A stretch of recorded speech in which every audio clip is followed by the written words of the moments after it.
Well, this is very awkward for Donald Trump. Trump's the guy who promised the largest deportation program in American history.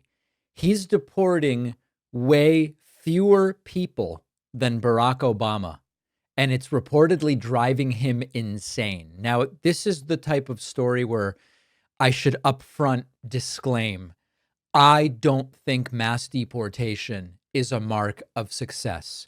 I think it's often inhumane. It's disruptive to families. It's disruptive to communities. It's really something that riles up the base more than it solves any real problems. But Trump does believe that deportations are the metric. He's made that clear over and over again. He's promised to deport more than anybody. And by his standard, he's failing badly. Now, let me give you the numbers. Obama deported more people in a single year. Obama. Yeah, that guy. Over 438,000 in 2013 than Trump has ever come close to. Trump tried to ramp it up during his first term. He's trying to ramp it up against now in 2025, but he is falling very, very short. In April, deportations were around 17,000, more than under Biden at the same time last year, but nowhere remotely close to Obama levels. Trump would need to more than double the current pace and sustain it and make up for lost ground. It's not happening, and Trump knows it. Now, let's talk not about who gets to brag about deporting more people, but let's talk about the underlying reality here. Trump launched these flashy immigration raids across the country. California deployed the National Guard. He's involving the IRS. He told 500,000 immigrants from Cuba, Haiti, Nicaragua, and Venezuela to voluntarily self-deport, sort of like the landlord saying, I'm kicking you out, but only if you want. It's not working. And Trump is furious. And now Trump wants more money for immigration enforcement because when your plan fails, apparently the answer is more money and more cruelty. Now, here's the kicker. Trump recently admitted on Truth Central that after talking to hotel and farm executives, he's sort of having second thoughts about the deportation of longtime workers because he says it's hard to replace people in those jobs. So think about the big picture of what's going on. Trump is furious that he's not deporting enough people. He's worried that if he deports more people, it'll be bad for business and bad for some of his donors. And this is the supposed stable genius immigration strategy. And the real question we need to be asking here is what would work if we wanted a more sensible and logical immigration and deportation policy, given that countries have a right to enforce their borders and immigration policy, and they have a right to deport people. If we were serious about actually addressing this holistically rather than just, I want the biggest deportation numbers, what would you do? Well, you would do a few things. Number one, you would once and for all, finally, put in place serious pathways to legal status for long-term undocumented migrants. Millions of undocumented immigrants have lived and worked in the U.S. for decades. Legalizing their status through a fair process that doesn't allow violent criminals access to that process, which I don't know anyone on the left that is pushing for that. It'll keep families together. It'll strengthen the economy.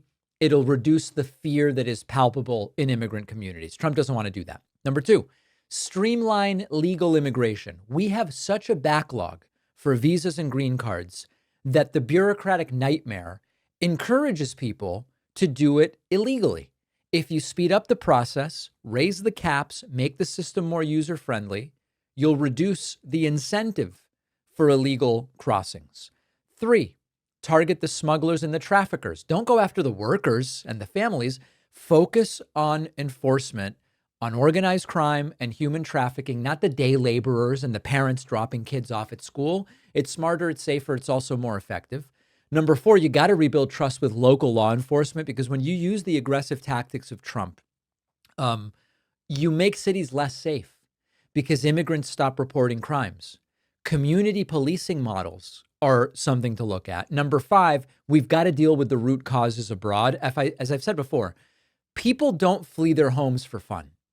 If you can make money and be safe where you have community, you will almost certainly stay there. And so poverty, violence, political instability, all of that stuff, the US can help reduce the need for people to say, I'm going to chance going to the US illegally if we stabilize the source countries. And then number six, you got to create some real labor protections. Instead of deporting exploited workers, hold the exploitative employers accountable, because not only do we focus on the workers, not the employers, very often the undocumented workers face wage theft and other circumstances that they don't feel comfortable reporting because they know that their status is, of course, undocumented. Now, all of that stuff Trump's not interested in. He's just not, he doesn't really care about solving a problem.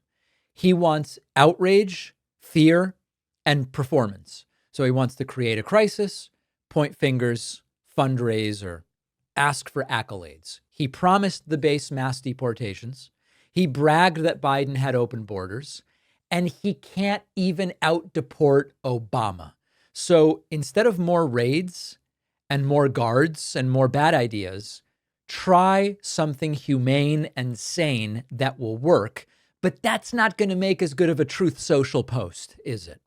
Your personal data is everywhere, and you might not even know. People search sites and data brokers are quietly publishing your name, address, phone number, even things like property records, political views. It is not just creepy, it's dangerous because scammers and fraudsters and shady marketers can use this information every day. Our sponsor, Incogni, solves the problem for you. Incogni contacts the data broker sites on your behalf and forces them to delete your data. The data brokers are legally obligated to comply, and Incogni handles the entire process for you. Incogni is now taking this even further with their custom removals feature included in the unlimited plan. They've got their 250 plus sites where removal is automated, but if you find your information anywhere else, you can custom submit that and they will have it removed manually. This is serious protection. Using Incogni can cut way down on the spam calls and the messages that you get. Fewer risks, more control over your identity. Try it risk-free for 30 days and get 60% off an annual plan when you go to incogni.com/Pacman. The link is in the description.